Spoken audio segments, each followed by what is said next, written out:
Did you know that today, November 8th, is officially Talk Money Day? Of course, here we think every Wednesday is Money Day because it's Mike on the Money Day, but very convenient. Mike, I love these social media holidays, yes, by the way. Talk Money Day. One for everything. Yes, we need like a national chocolate-covered pretzel day or something. Yes, exactly. All of the wonderful things. But we are going to be talking money today with our friend Mike Giordano, financial advisor with Williams Wealth Management.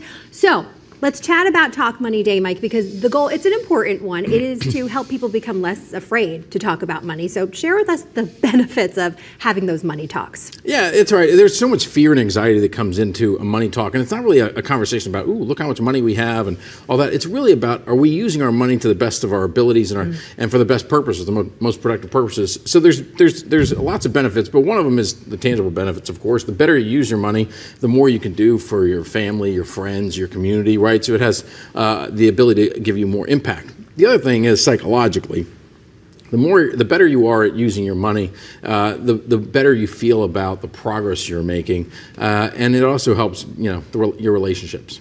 So yeah, speaking of relationships, can you share that we're both married and have been married a while, so you have to have those conversations. I can work with on your these spouse. a little bit better. It's not always easy to talk about money with your not. spouse or partner, but it is important to be on the same page. It is. And I think the key here is that everyone's got their own personal goals and family goals, right? And so you really want to talk about those long-term goals that you have. What kind of trips do you want to take? What kind of renovations do you want to do to the home? What are those big ticket items that you really want to do? And if you have those written down, then you have your roadmap. You go, these are the things that we're really focused on. And so every time an impulsive purchase comes up, you can like take a step back and say, nope, I don't want to buy that because I've got these long-term goals. So that's a really good thing. The one thing you have to do with your spouse, though, is you have to give them some space and allow people to air their bad decisions, right? Because if you get them off the table, then there's not so much anxiety and so much shame around money. And so all of us can do a better job of giving enough space.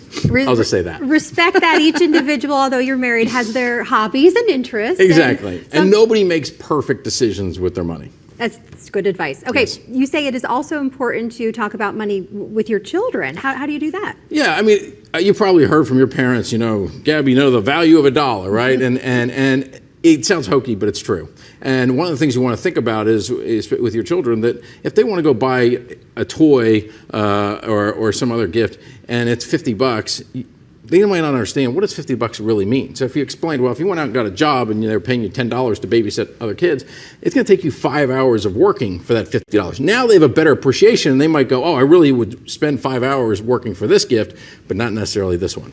Good way to put it in perspective.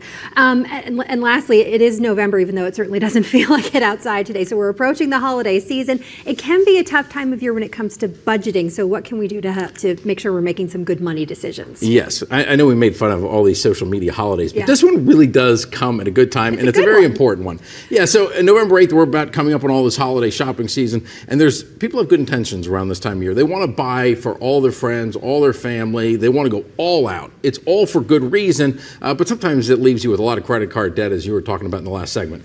So one of the things you want to think about is, I know January 1st is the day we make our New Year's resolutions, but why don't your financial resolutions, why don't you move them ahead and start making them now and start saying, okay, this is how much discretionary money I've got to spend, this is how much I want to spend on gifts, and then you can start allocating it for each one of your friends and family. And this way, you're giving yourself a great gift, which is you get to January 1st and you go, I didn't have any credit card debt and I got everybody what they wanted. That is a very good way to think about it. All right, Mike, happy Talk Money Day to you. I'm going to talk money with my wife, and she's going to probably get mad at me because I didn't give her enough safe space.